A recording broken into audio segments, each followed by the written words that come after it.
I hid so many things to try to help someone, and it never helped anyone. Right. Them and you. Yeah. And so I think just making sure to always bring things to the light, and I had to start doing that. I had to start digging and being like, what have I not been honest to myself about, to my friends about, to my family about? And man, it just strengthened so many relationships. And not that I was like intentionally lying or this or that. It was just, I thought that was what was best at the time. You thought you were protecting. 100%. And it was making me a shell of a human. Hey, Freedom Family. Welcome to the Unlock Your Freedom podcast. My name is Kira Miller. I am the founder and host of this series. Every other week, we'll bring you some of the most life-giving conversations that will empower you to overcome your shame, own your truth, and unlock your freedom. Thank you for joining this conversation today. Now let your freedom journey begin.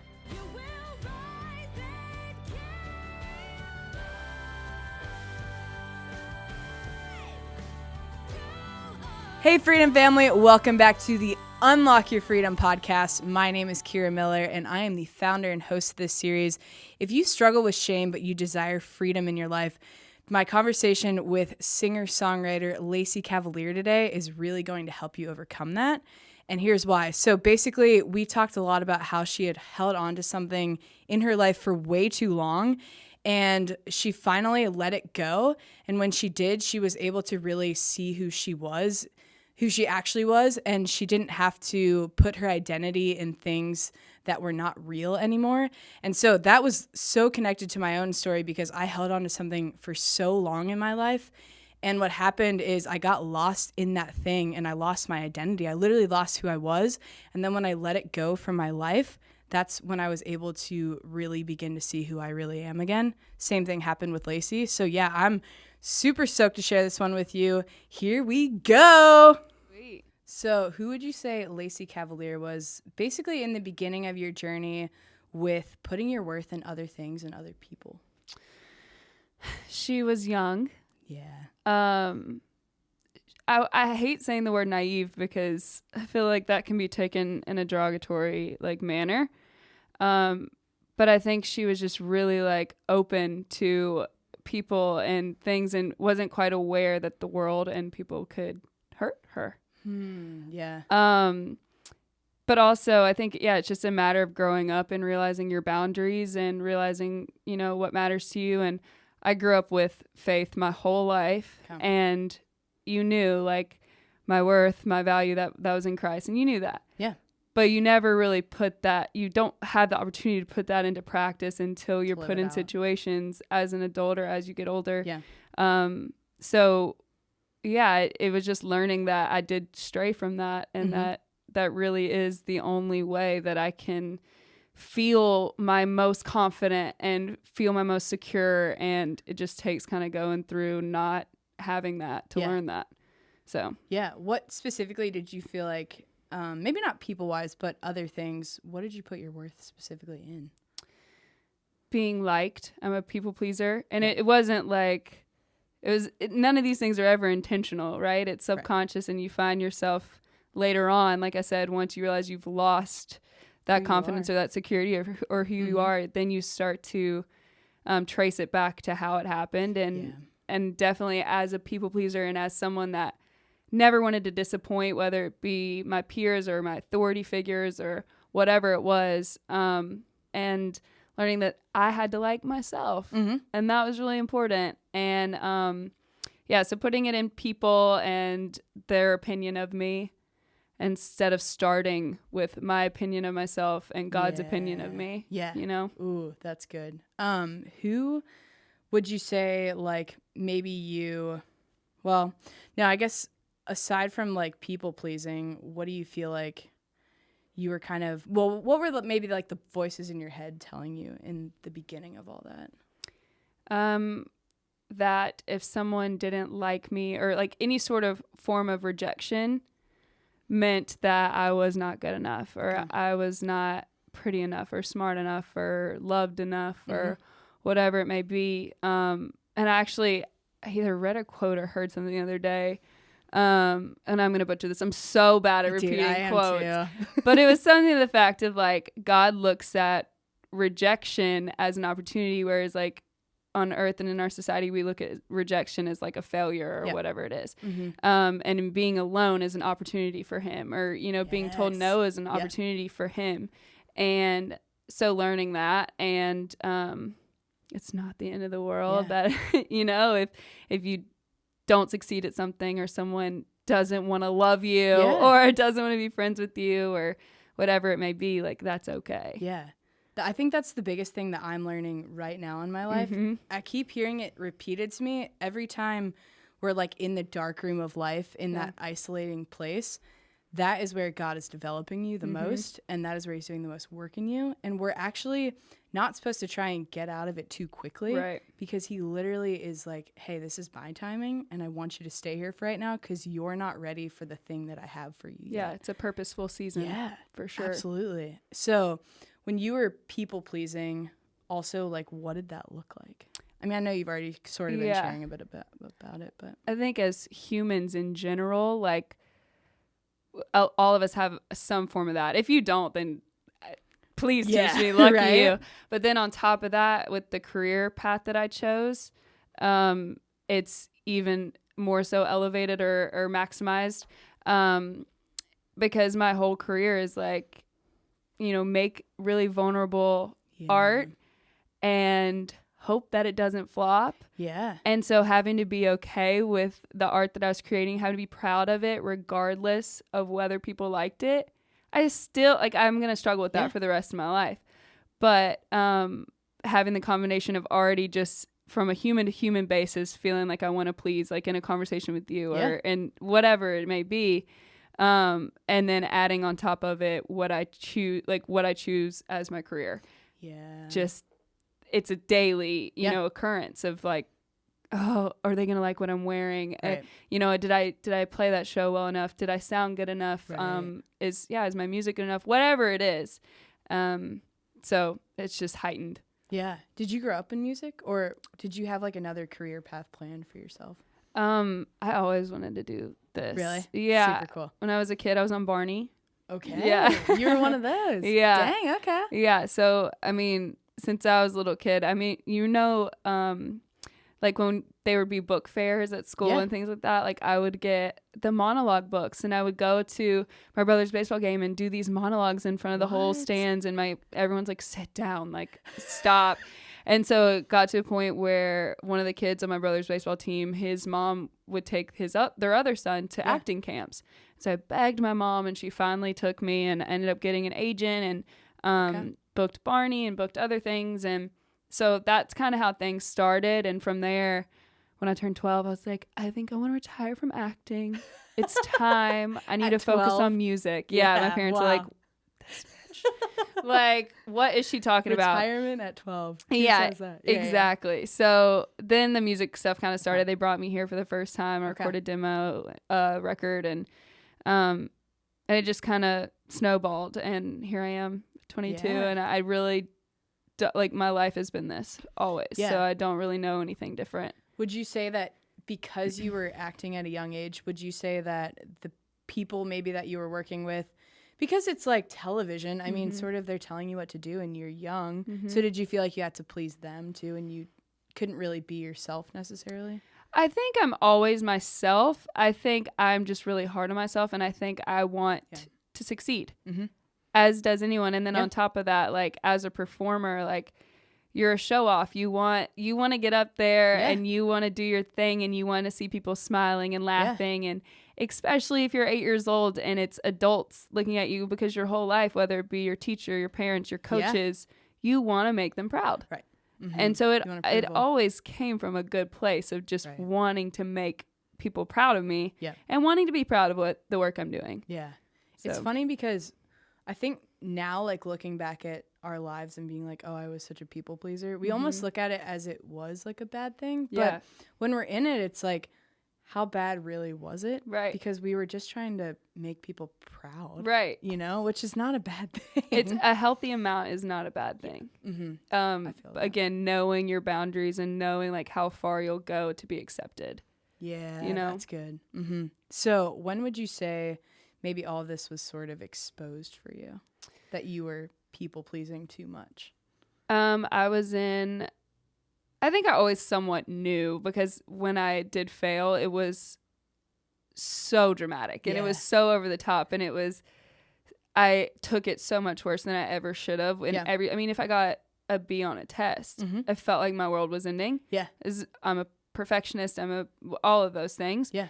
But I think as an adult, it hit me after a long-term relationship, and I looked up and I was like, holy cow, I think what I was chasing for the past 3 years was to be enough for someone, or to feel like they saw, me for exactly who I am.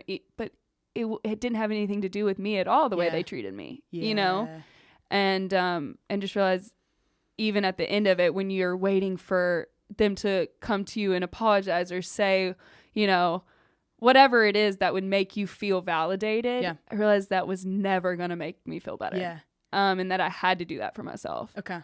So was there like a reckoning experience for you where like something was maybe stripped from you? Maybe it was a relationship where you realized you had to like actually face yourself and the thing that you were doing? It was definitely that relationship. Yeah. It was probably about 2 years ago.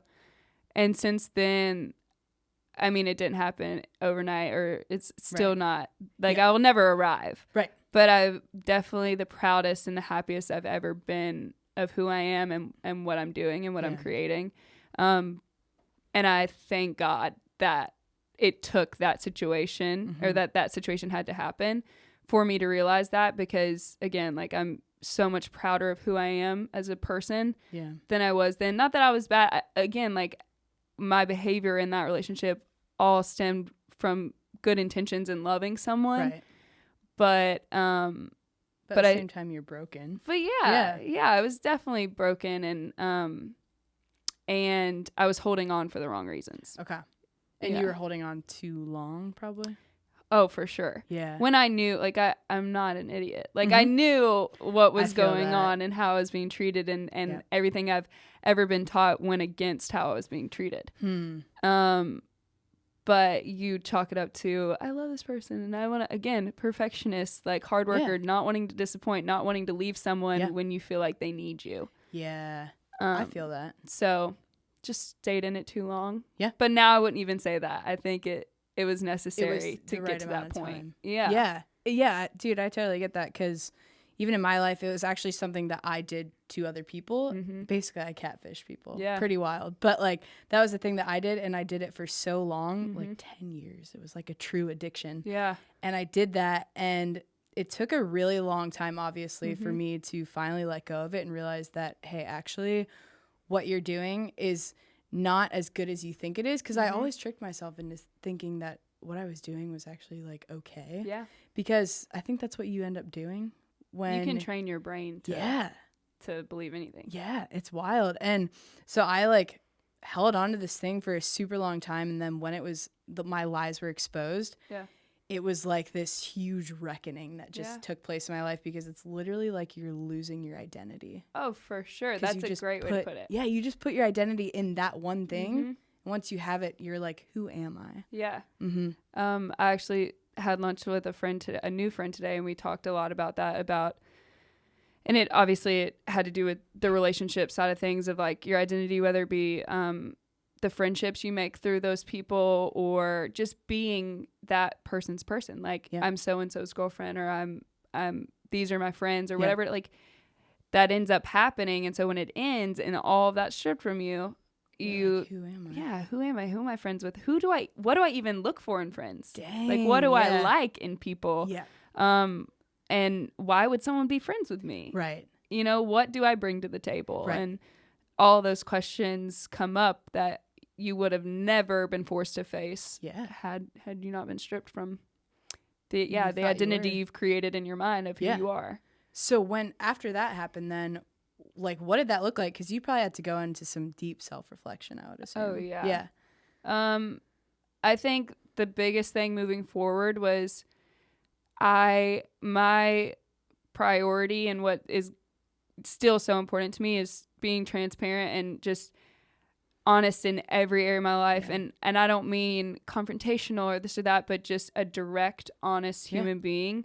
And I think you can do that with love and whatnot. But I hid so many things to try to help someone, and it never helped anyone. Right. Them and you. Yeah. And so I think just making sure to always bring things to the light. And I had to start doing that. I had to start digging and being like, what have I not been honest to myself about, to my friends about, to my family about?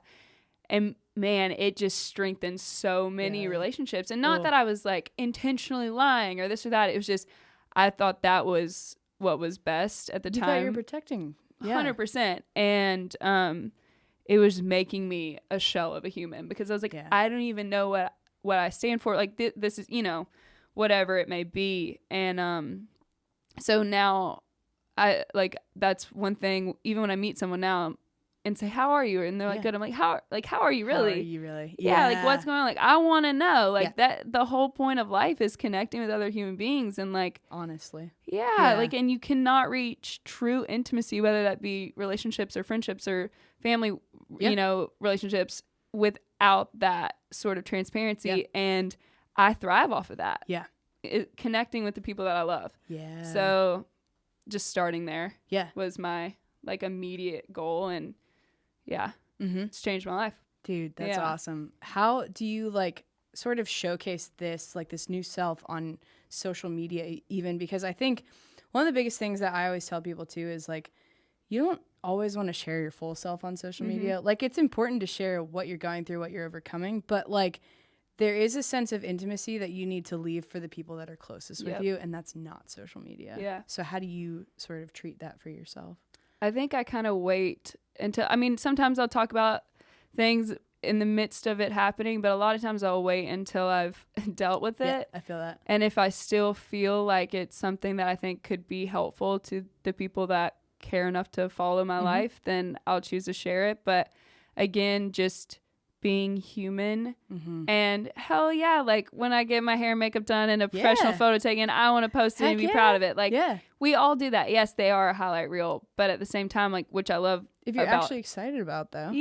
But like what I love about stories and stuff too is like that's a daily interaction where you can't hide much, right? And so I choose to use that platform to talk for an hour if I want to talk for an hour, and be like, y'all, I had a really freaking hard week, and I was really insecure about this, and I spent 48 hours like obsessing over this, and until this one person talked to me, and I had like my eyes opened up to whatever it may be. Like I love sharing those things, like whether it be sermons or just talks with my parents or friends that I look up to or whatever it may be, and spreading light as much as I possibly can, because it is a rough world out there on Instagram, and it can be such a positive thing, but it also can just make you feel this big so quick, which we all know that, and it's something we've all signed up for. So I think just trying to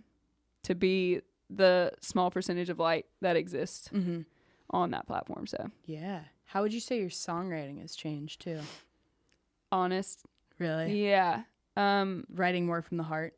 Yeah, for sure. And again, like I don't think I ever set out to be dishonest prior to, the past 2 years, but I think it's very easy in Nashville, which is where we are. For anyone that's wondering. It's easy here to get used to the structure and the expectations and the pressure of what radio may want or labels may want or whatever it may be. And you lose the like just natural, I don't know, desire to share. Because you feel boxed in, or you feel, again, like you'll disappoint. And I think having to let go of that and be like, no, I'm enough. What I have to say is enough. And regardless if people like it or not, I'm proud of this. And so that to me started from writing by myself again. And now most every song that I release, I either written by myself or I've started on my own and brought the people I trust in on it. Oh, that's so cool. Is that how, wait, it's called Cheating? Cheating on You. Cheating on You. Is that how that song came about too? I wrote it first as just almost like a poem, like just stanzas after stanza. And man, I used to just lay there and cry at night and just write stanzas. And so that was one that I just kept going back to. I mean, I didn't bring someone in on that for probably 6 months. Wow. Like, it was one that I would. So the finishing piece, probably. Yeah, I would read it and edit it and read it and edit it and read it and edit it. And then finally, a friend that I've known for years from Louisiana, I was like, can you help me put like a melody to this?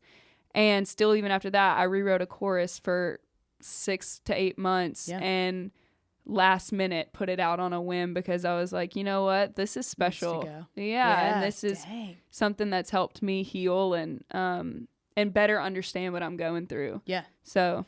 And that's been your biggest song, right? Yeah. And is that the first one that went to radio?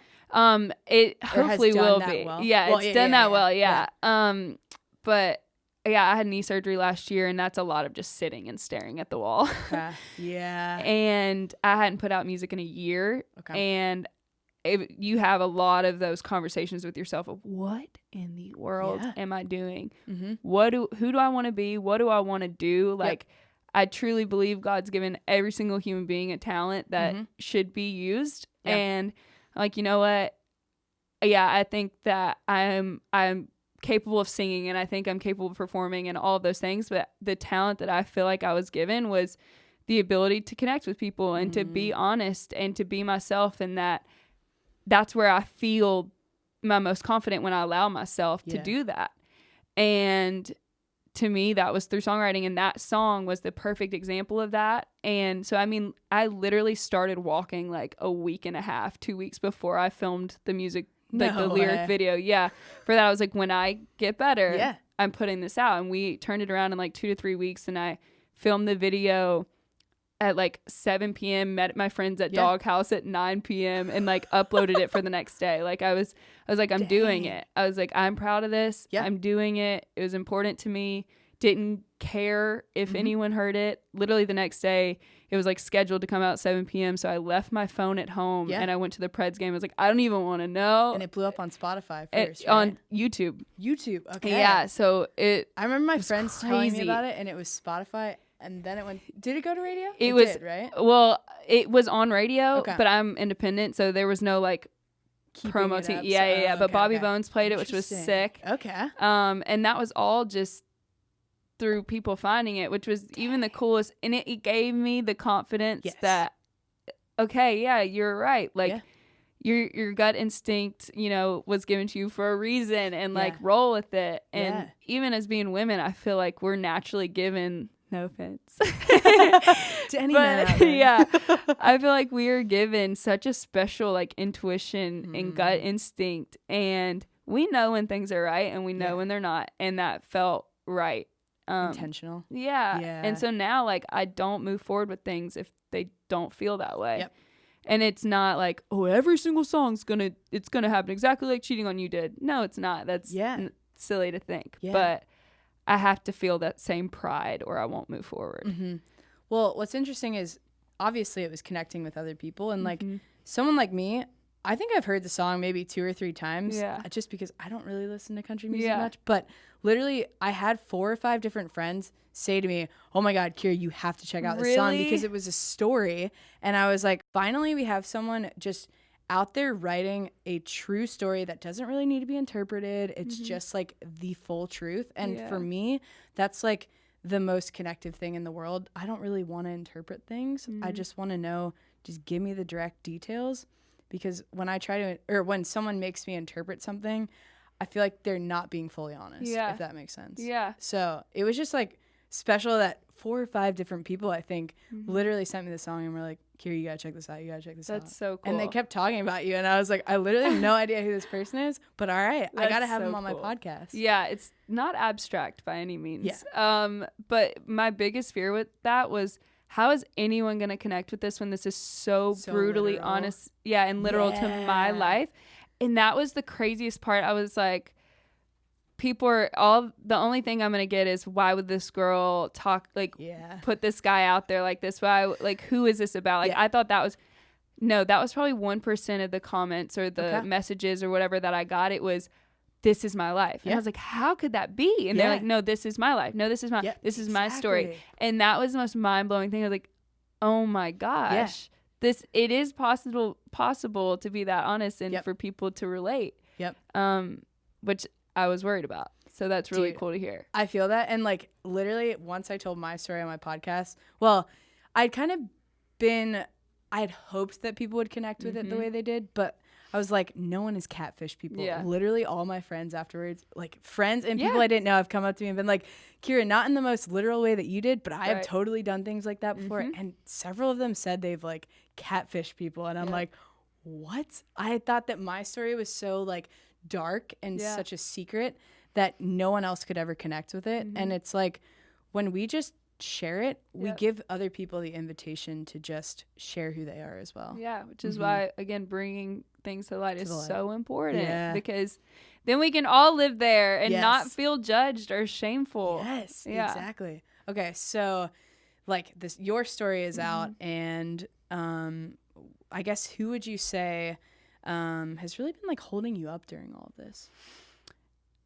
Obviously my family, but I think from a business side of it, my manager is like my best friend, one of my best friends, and is just the kindest soul on the planet. And I say all the time, like when he's with me, like when people walk up and they're like, you're killing it, you're this and that, I'm like, he deserves way more of the credit than I will ever, because it may be my words and it may be my voice and my face, but he is the one that is always instilling confidence in me and like making me feel so sure and man, listening. Like poor Matt. He is like, he's been my therapist for years, and he does it with the just sweetest smile on his face, and it's just happy to be there. And I say all the time, I'm like, I don't want success if it's not with him. Dang. And to find that has been the coolest thing ever, because it is like a marriage. Like, this is the person I talk to 24/7 a day. I'm with all the time, and I'm not the kind of person that wants to like bounce around and work with different people for the rest of my career. It's like, I want this your person. Core team. Yeah, I want these people, and I trust these people, and I trust them with my life. Yeah. So that's special. Such a special relationship, and one that I didn't know if I'd ever have, because I've been here a long time, and I've met with so many managers, and there was a reason why I never pulled the trigger. And he is just one of the greatest gifts. Yeah. So how'd you meet him? It's actually a cool story, because it goes back to the women's intuition, my mom and motherly intuition. So I work with Disney a lot, and so I was doing a charity song with them, and another one of his clients, it's a group, and they were doing it as well. And I met him and didn't really think anything of it. Like, I was the only one there without representation, like was just chilling and met him. It was fine. But then like a week later, my mom calls me and she's like, don't kill me. I said, what did you do? Because she doesn't overstep at all and knows this is my thing, and has never been that mom. Sorry, I have to burp. Anyways. And so she's like, I emailed a manager. I said, what? She goes, yeah. Do you know Jesse James Decker? Yeah. So he also manages her, who I was such a fan of. Freaking boss. Yeah. And my mom knew I was such a fan of her. And so I guess in that same week, he came across him through her stuff, and she was like, I prayed and prayed and prayed and prayed and prayed about this, and I just felt like I needed to reach out to him. So I emailed this manager, and he wants to get lunch with you. And I'm like, usually I'd be like, come on, why did you do that? My mom. And I was like, really? He does? And I didn't even know it was the same person until he called me. Really? And we talked for like 3 hours, and he was like, yeah, we met last week. And it was just one of those things. Dude, that's wild. Yeah, to this day, I'm like, Mom, you're the freaking best. Thank you for doing that. And he had no intention of taking on any other acts, and it's still just us three. Okay. So that was cool. It was definitely for me, it felt very like a divine thing. So okay, so now you're on the other side of this, and you have a pretty core team of people who are holding you up. I guess, like, what would you say your life looks like right now? This is still probably chaotic too, right? Yeah, that's life. This is the first time in my life I've felt my age. Okay. Like, as far as like, I feel my responsibilities now match my age, whereas for so long was a weird, I'm 18 and I have to do this and this and I have to carry myself. This is the first time I'm like, I feel like completely me, and this is completely right. And that's awesome. Obviously there's like 3 nights a week where I'm bawling my eyes out drinking wine. Like that still happens. But right now it's still writing music. We have a record coming out in July, which I'm really excited about. It's kind of the rest of the story of the cheating on you stuff, the things that the songs I never thought would see the light of day, but I was like, what the heck? Like these songs did well. So that's kind of what's happening, and just really being intentional with my vision and making sure that I'm, 100% the one in charge of bringing those things to life, and that everything's completely me and authentically me. And personal life, just probably drinking too much and staying out too late and doing the 22-year-old things. Getting in a wreck like I did on the way here. Guys, she got in a wreck on the way here, and she's still here. I'm here. And this is a freaking awesome podcast. I don't know how you're not flustered right now. Because it's one of those things where like you leave and you're so humbled. You're like, I just hit someone. And so this is probably the best time to do it. You can't walk in with a chip on my shoulder. Kind of, you know, here I am, So that's where I'm at. Okay. Just really focused on what I want to do and trying to be a better human being. Yes. So. Okay. Yeah. And what would you say to people who maybe are like, maybe they're in something for too long, whether it's a relationship, a job, just anything. They're in it for too long, or maybe it's God's timing, I don't know. But like they feel like they're in it for too long and they don't really know how to get out. What would you say to those people? Ooh, you probably shouldn't take advice from me. No, I would say prayer is huge. And that sounds so cliche or whatever it may be, but I think bringing those things to God is huge. Yeah. And being honest with yourself and him first, and listening to him and yourself, and to do the things that scare you. Like if it is leaving a job or leaving a relationship or whatever, you're obviously having that urge for a reason, and you need to do it because YOLO. Yeah, right? But for real. For real, like you only have one life, and don't stay in something that is making you unhappy, because you have the choice to be happy. Every single day you have the choice to wake up and make those small decisions that compile into joy and happiness and gratitude. And if something is not doing that for you and it is something you can work on, then work on it. If it's something you need to leave, then leave. Yeah. And I mean, maybe because I have privilege compared to some people, but like I do believe, just from hearing so many other people's stories who were like who didn't have any really sort of privilege, but like had the mental power that they were like, listen, even though I have these awful circumstances, like I'm going to still make a choice and overcome whatever it is that I need to overcome. And I just think like that's a big thing too for people, is no matter what your situation is, like it could be life or death too, you still always have the power inside of you and the choice inside of you to get out of that thing. And it might be literally risking your life, but literally only because I've heard that from other people, I know that it's possible. Yeah. Not for my own life, because there's never really been a life or death situation for me, but from hearing from other people, I'm like, you always have the choice. Yeah. So. No, I completely agree. And I feel the same way. I'm like, I've never been put in a situation where it's like really been that crazy and stressful. Like, yes, there's things that have happened, but like nothing to the point where I'm like, oh, poor me. Like, I understand there's people in a lot, higher risk situations and more stressful situations. And and the ones that are so mentally strong, I'm so inspired by. But I encourage the same thing. Like, just man up. Yeah. And, do what you can, because everyone is very capable. Yeah. When you start to fall back into, like, let's just say feelings of discouragement, or even just like feeling like you have to please other people, what do you do to sort of get out of that?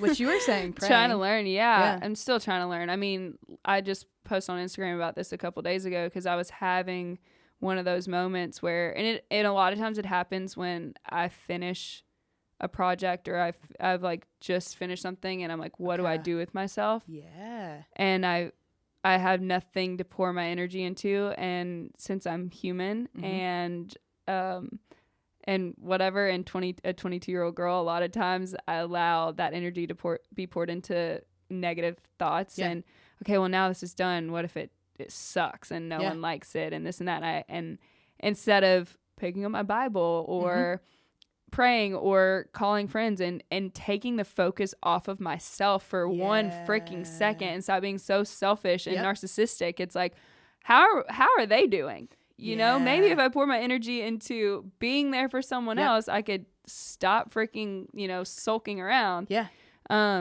All easier said than done. But for sure. Yeah, I think having to have those tough conversations with myself of being, what are you doing? Yeah. You are so blessed. Yeah. And picking out those little things to be grateful for and excited about, because we live such incredible lives. Yes. So, yeah. Dude, I love that, especially because I think something that's really been, I guess, like over my head recently is someone said this a couple weeks ago at like a sermon. Yeah, I think I was at church and they said this, and they said, how does God feel about your sin? Like, think about how he actually is reacting to what you're doing and how it breaks his heart. Take the focus off yourself. Think about how it's breaking the one who created you. And think about that while you're going through something, because basically you're probably going to stop having a pity party after 100%. That. Yeah. I'm the queen of pity parties. And then an hour later, I'm like, you could get it together. Get it together. At least you get it together. Yeah. At some point I do. I turn it around. But that's something I've tried to be very transparent about on social media, is like, it happens. Yeah. It's not all pretty. Right. But. So who would you say Lacy Cavalier is right now? Human. Yeah. Yep. And recognizing that. Yeah. She's figuring it out. She's just trying to wake up every day and, I don't know. Yeah. Do it at the best I can, whatever it may be. I would say she's tries to be the most honest, kind, good friend. Tries to be hardworking. Yeah. I don't know, just all the things I aspire to be. I'm like trying to stack days working at that, and hopefully one day, again, I'll never arrive, but I just want to be prouder and prouder of my progress, I guess. Look at her go. Yes. Pat yourself on the back. Give yourself a hug, But yeah, I don't know if I even answered that question. No, I mean, you just said you recognize you're human, essentially. Yeah. Okay. And then what would you say has maybe been like a Bible verse, an inspirational quote? Maybe it's someone's story that you feel like is really connected with your own. I think recently reading about the spirit versus the flesh has been huge in my daily life, and just realizing what is of the flesh, what is of the spirit, as far as like anger, resentment, jealousy, all of those things of the flesh as a human. Like, that's what comes naturally. You can choose that. Yeah. But then to be of the spirit and to be compassionate and kind and whatever it may be, all of those things, that is something I want to get tattooed, actually. But that's something that I think about, or try to think about every day, because I'm a hothead. Yeah. And not only do we live in 2019 in the world of comparison, but especially in this industry, it's so hard, and things like that, where I'm like, I'm jealous. Yeah. I'm bitter. Yeah. I'm angry. And acknowledging those things and saying that's being of this world and that's being of my flesh. And I don't want that. Right. So I think that's something that's really hit me recently. And just, knowing that my end goal is to be a good Christian and a good human, and to be spiritual. Really. Yeah. Be connected in that way. And I can so tell when I'm not spiritually aligned. Yeah. I can so tell. And as soon as I sense that, I try to get back on track and not get in a wreck. Yes. Well, you did good at that today. Yeah. But yeah. Okay. And then where can people find you on social media? At Doug the Puck. I'm just kidding. Doug the Puck is the best. Lacy Cavalier everything. LACY CAVALIER. Cool. And that's Spotify, iTunes, Instagram, Twitter, YouTube, all the things. All the things. Apparently there's no other Lacy Cavalier Really? that wants to be a musician and post Instagram photos. Oh, yeah, because wait, I guess you're literally just Lacy Cavalier. On That's it. everything. Yeah, I don't know how I lucked out. I just want to say thank you so much for coming on. And Thank y'all for having me. yeah. And I think the biggest thing that I say in every single podcast, it seems like, but the fact that you are talking about this stuff while you're still like going through it. Yes, there are parts of it that you've totally overcome, but you're still like in the midst of figuring it out. And you're still, like you said the other day, you had sort of a harder day and you talked about it on social media. And I just think that that's so important, because in a world where there is a highlight reel and there's a lot of perfectionistic stuff, it's so real and connective to hear what people are really going through. Yeah. So I just want to acknowledge you for doing that. Well, thank you for saying that. Yeah. Thanks. I appreciate you like telling your story as well. Thank and you. I actually like at every question you asked, I wanted to be like, yeah, so what about you? I And know, I was like, I know. stop. You're like, So no, it's we need to do podcast. that one day. All right, but I I'm down. appreciate you having me. Thank This you. has been awesome. If you want more life-giving conversations like what you heard today with Lacy, you can click the big red subscribe button. Also, go follow me on Instagram, DM me, let's chat. It's The Rage Boss. You're going to find a lot of weird, wild, and hopefully some inspiring content on there as well. So yeah, we will see you next time, and thanks for tuning in. Bye. Bye, y'all.